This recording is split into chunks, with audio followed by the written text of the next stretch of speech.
It's Monday, August 8. In the headlines, 3 confirmed cases of monkeypox in Jamaica. Regionally, new Prime Minister of St. Kitts and Nevis sworn in. Internationally, rescuers in Mexico work to free trapped miners. And in sports, West Indies eye consistency with series. This is the news on PBC Jamaica. I am Simone Absalom Gale.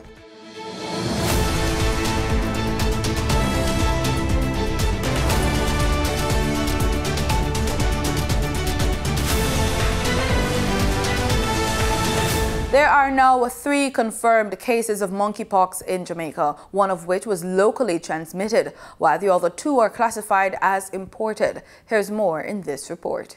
Several persons are now in quarantine over concerns they were in contact with persons infected with the monkeypox virus. Jamaica's first monkeypox patient was identified on July 5. Jamaicans are being urged to remain vigilant by heightening their adherence to the infection prevention measures for COVID-19, which are effective in limiting the spread of monkeypox. The spread of monkeypox may occur when a person comes into close contact with an infected individual. Person-to-person spread may occur through direct contact with monkeypox skin lesions or scabs, including sexual contact, close personal contact, contact with contaminated personal items such as clothing, bed linen, or towels used by an infected person, and respiratory droplets by way of coughing or sneezing of an individual with a monkeypox rash. Symptoms of monkeypox are usually mild to moderate and include fever, intense headache, swelling of the lymph node, back pain, muscle ache, and/or rash on the skin. Reporting for PBCJ News, I'm Raquel Robinson. Prime Minister Andrew Holness says the most outstanding achievement of Jamaica in the last decade would be the political consensus around sustainable fiscal management and debt reduction. He made the comment in his Independence Day message.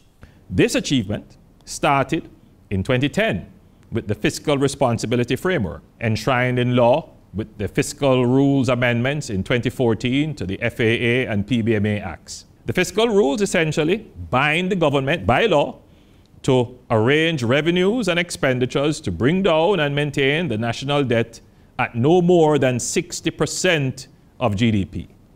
In 2021, this administration went even further, strengthening our sustainable fiscal management by passing legislation to create an independent fiscal commission to complement the passage of legislation to create an independent central bank. This framework will effectively insulate our fiscal management from the vagaries of exploitative and opportunistic political forces who want to spend without regard to the effects of high debt. He noted some of the lessons learned over the years, such as policies that offer short-term relief. Let us reject this kind of thinking and not make the same past mistakes. When we look back at this time, decades from now, we will be able to say that Jamaica achieved a significant milestone in our development and a turning point in our economy. The Prime Minister also highlighted positive points in Jamaica's socio-economic environment. Unemployment is at its lowest level in our history, and investments in infrastructure are increasing. He also noted concerns about the level of crime and violence, listing scamming and gang violence among them. They have been present and growing significantly in the last 30 years. This administration is developing a series of new legislation to address the social order issues. The new road traffic regulations will be passed and come into effect this year. These new regulations will go far in bringing order to our roads.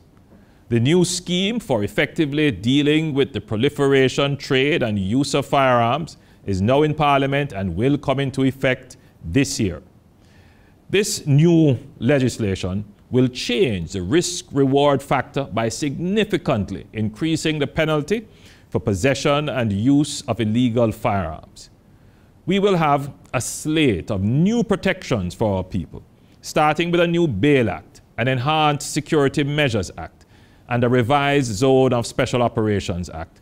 We will also review the Offences Against a Person Act, the Sexual Offences Act, and the Domestic Violence Act. In his Independence Day message, opposition leader Mark Golding says the persistent challenges being faced by Jamaicans will require unity of purpose to overcome and improve the quality of life of all Jamaicans. We must put our people at the center of development as we launch on our 61st year and beyond. Social transformation requires investing in our people to build our capacity to compete and excel among all the nations of the world. Mr. Golding is urging Jamaicans to celebrate the country's achievements over the years. In academia, music, the arts, education, commerce, cuisine, science, and of course, our sporting glory. This is an appropriate occasion to specifically mention our sporting prowess, our consistently high performances in world track and field. Most recently at the World Athletic Championships in Eugene, Oregon, have the world in awe. He says it's time to cast aside self-doubt and focus on achieving the goals set for our nation. Anything less is an affront to our nationhood and sense of self. Jamaica 60 is also an opportune time to recommit to full political independence by removing the last vestiges of past colonial rule.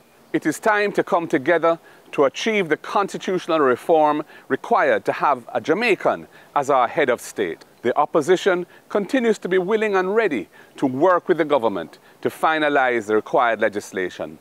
Governor General of Jamaica, His Excellency Sir Patrick Allen, in his address to the Jamaican populace, recalled the numerous feats the country has accomplished in its over half a century years of freedom.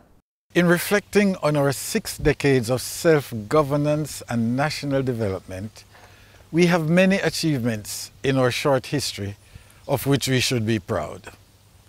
We have a stable democracy that has allowed us to transfer power successfully when the people wish, from one political party to another without any coup. We have upheld the rule of law and rejected injustice and abuse. We have respected, embraced, and followed the Constitution, which was carefully crafted by our forefathers. We have made outstanding contributions to the visual and performing arts, culture, sports, education, tourism, medicine, research and development, science and technology, international relations, global peace initiatives, advocacy on behalf of developing countries, and human rights. Sir Allen also spoke to the unfortunate events in the past few years. There remains the shadow of pandemics, social inequities, economic turmoil, and escalating crime and violence that have threatened our very being. We cannot allow the life of our nation to be drained, as that would sink us into despair and lawlessness. Just as our foreparents showed admirable tenacity and courage, we too should be courageous and come together as one nation under God, united in our shared goal of making our country a successful nation.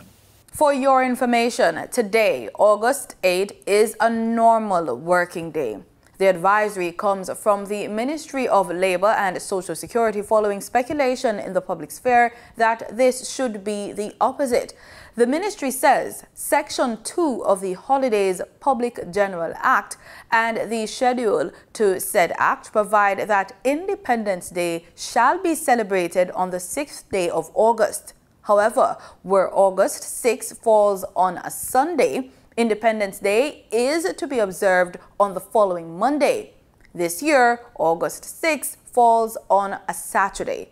Consequently, Monday, August 8, 2022, is a normal working day. As the nation celebrated its 60th year of independence on Saturday, Jamaica's frontline workers were recognized for the vital role they are playing in the management of the COVID-19 pandemic. Minister of Health and Wellness, Dr. Christopher Tufton, read the citation at Jamaica's 60th anniversary Grand Gala held at the National Stadium. The COVID-19 pandemic has been a once-in-a-100-year experience, which has seen over 530 million infections and more than 6 million deaths globally. Since March 2020, healthcare and other frontline workers in Jamaica have been at the forefront of the development and implementation of strategies and projects to mitigate the impact of COVID-19. Through the work of these public servants, countless hours of planning and execution resulted in a management of a crisis that has changed life as we know it. He also highlighted the work of farmers, noting that while there were threats to food security, the group ensured the delivery of goods while interfacing with consumers. He also noted the efforts of the security forces. Our farmers, while there were threats to food security, this group ensured the delivery of goods while interfacing with consumers at risk to themselves and their families as well. Our security forces, the JCF and the JDF, while some sectors were in lockdown, they were in normal work mode. No work from home for them, enforcing lockdowns and other COVID-19 protocols. On behalf of a grateful and proud nation, we thank you for your commitment, service, and sacrifice. You have exemplified the greatness of our nation. God bless you all, our heroes of COVID-19. Prime Minister Andrew Holness presented citations to representatives of the workers, including Minister of Health and Wellness Dr. Christopher Tufton, Commissioner of Police Major General Anthony Anderson, and Chief of Defense Staff Rear Admiral Antoinette Wemyss-Gorman. Two of Jamaica's long-standing artists, Sanchez and Derek Morgan, received Music Icon Awards for their contribution to the island's music. Just about 30,000 spectators attended the Grand Gala, which is part of Jamaica's Diamond Jubilee celebrations. The cultural showcase featured presentations in music, drama, song and dance by costumed and uniformed groups alongside popular local artists. The night's activities ended with a plethora of fireworks.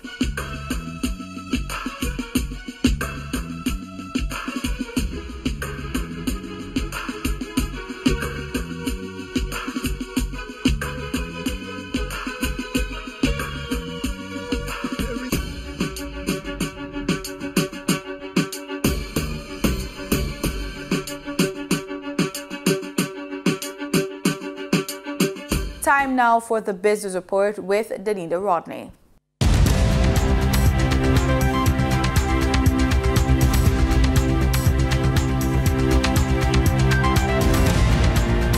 Access Financial Services Limited (AFS) has received approval from the Bank of Jamaica (BOJ) to operate as a microfinance institution. This means that AFS is approved to provide microcredit services such as the granting of loans or business advisory services to individuals and micro, small and medium enterprises (MSMEs). AFS says it will continue to ensure that they meet all regulatory obligations to provide greater financial inclusion, improved customer service, and greater disclosure to customers.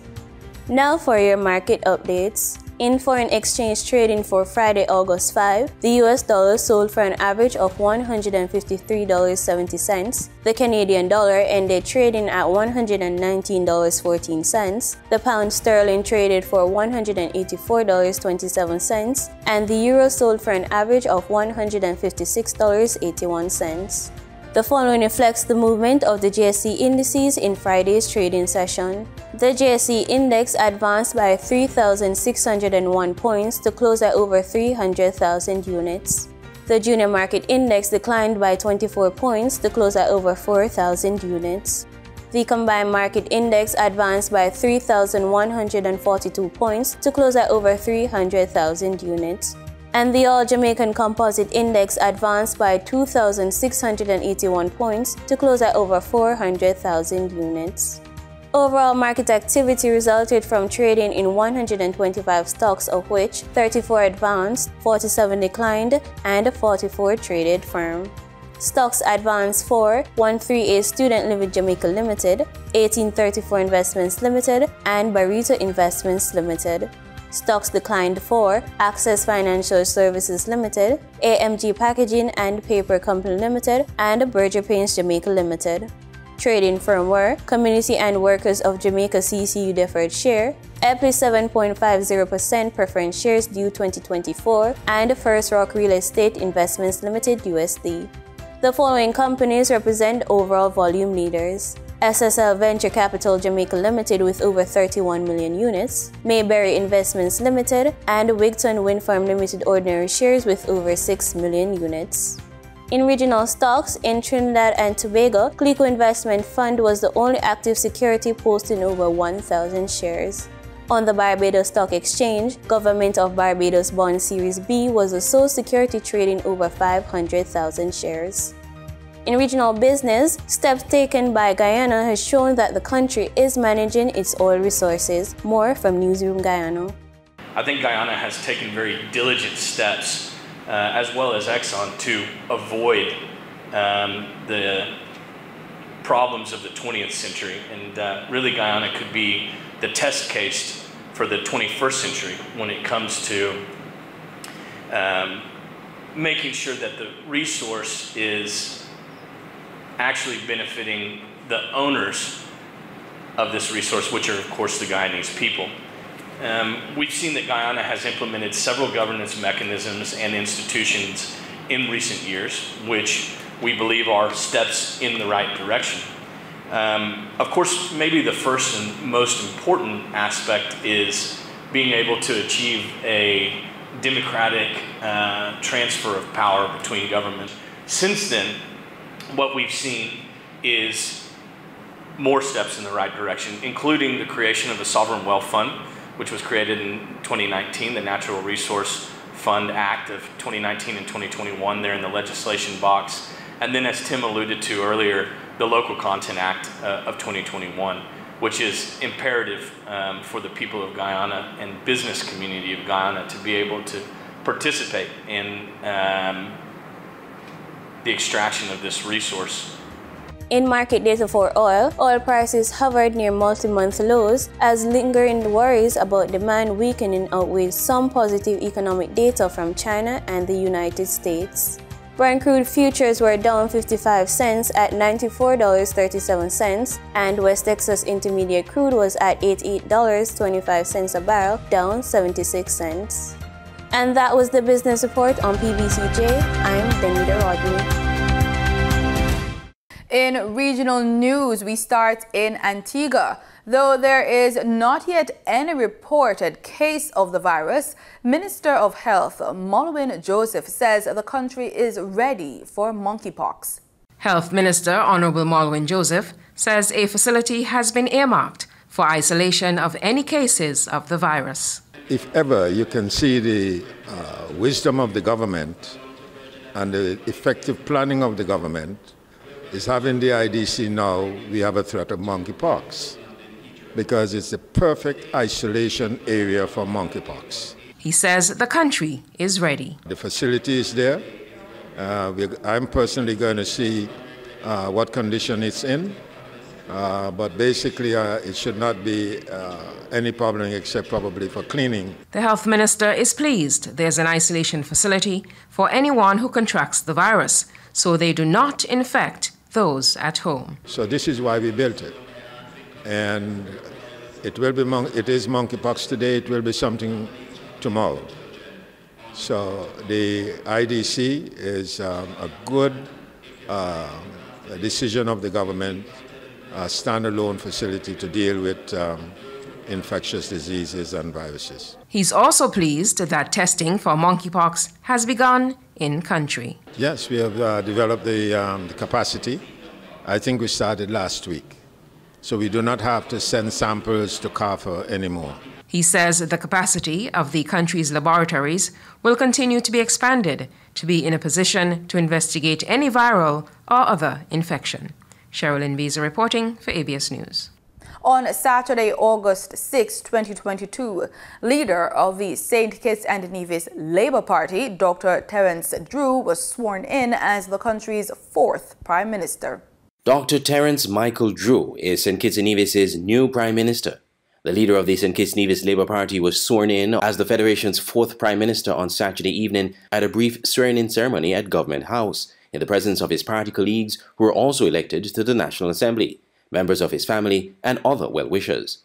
Dr. Drew took the oath of allegiance, the oath of the office, and the oath of secrecy as administered by Justice Trevor Ward in the presence of Governor-General Sir Tapley Seaton. I, Dr. Terence Michael Drew. I, Dr. Terence Michael Drew. Do swear. That I will honor. Uphold and preserve. The Constitution of St. Christopher and Nevis. And the law. That I will conscientiously. Impartially. And to the best of my ability. Discharge my duties. As Prime Minister of the Federation of St. Christopher and Nevis. And do right to all manner of people. Without fear or favor. Affection or ill will. So help me God. In his remarks, Dr. Drew said he looks forward in serving the people of St. Kitts and Nevis over the next 5 years. Our citizen to extend a hand much closer to our federation sister, to our sister island, Nevis, so that whatever issues there are, that we can solve and resolve to bring our federation ever closer together. I look forward over the next 5 years to serving the people of St. Kitts and Nevis with distinction, with respect, on the principles of good governance, transparency, integrity, so that our nation can be counted among those that are of the best. It is expected that the entire cabinet will be sworn in the coming days. The St. Kitts Nevis Labour Party won 6 seats in the 11-seat National Assembly after Friday's snap general election. The new Prime Minister also declared Monday, August 8th, a national holiday in celebration of the Labour Party's victory. Andre Huey, SKN Newsline. In Trinidad and Tobago, a cabinet subcommittee has been appointed to look at regulating aspects of the scrap iron industry. Minister of National Security Fitzgerald Hines announced several regulation considerations outlined by the committee to assist the theft of public utility assets, including a 6-month ban on the exportation of scrap iron and copper and its inclusion on the export negative list. We, the government, courageous as ever, doing what has to be done at all costs, the proposal in front of the cabinet now is to ban the exportation for 6 months, during which time the Minister of Trade and Industry will make regulations to more effectively manage this industry and the activity that we now complain of. Members of the Defence Force and officers of the Trinidad and Tobago Police Service are also on high alert and will conduct increased patrols around utility assets. Minister Hines also noted that intelligence agencies have uncovered a plot taking place surrounding the theft and is calling on those persons to stop causing the people of Trinidad and Tobago to suffer. We urge the citizens of this country, whatever your cause, whatever your motivations, however you feel, you don't have to go there. Come down from there. There are always opportunities, whether it is through the courts or otherwise, to resolve your grievances. Minister Hines was speaking at a press conference held on Friday. In international news, rescue crews in Mexico are racing against time to save 10 coal miners who have been trapped in a flooded coal mine. For more than 4 days, rescue workers have been trying to pump water out of the coal mine, which flooded on Wednesday. 5 miners were able to escape, but no contact has been made with the men left behind. More than 300 soldiers and other personnel, including 6 military scuba divers, have joined the effort. Mexican President Andrés Manuel López Obrador has urged crews to intensify their efforts to rescue 10 miners trapped underground. Families are waiting on the surface for good news that hasn't come yet. The president thanked the workers and asked them to redouble their efforts to be able to find the miners alive. We stress that time is short and that we need to do what is necessary. For more than 4 days, rescue workers have been trying to pump water out of the coal mine, which flooded on Wednesday. 5 miners were able to escape, but no contact has been made with the men left behind. More than 300 soldiers and other personnel, including 6 military scuba divers, have joined the effort.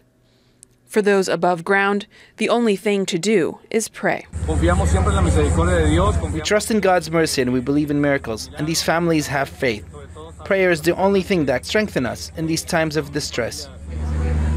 Doctors are on standby in case of a breakthrough, trying to offer some comfort to anxious families. In this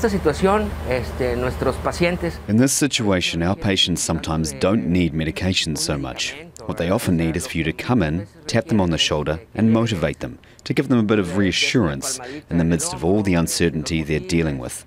A little bit of attention goes a long way. Mexico's main coal-producing region has seen a series of fatal mining accidents over the years.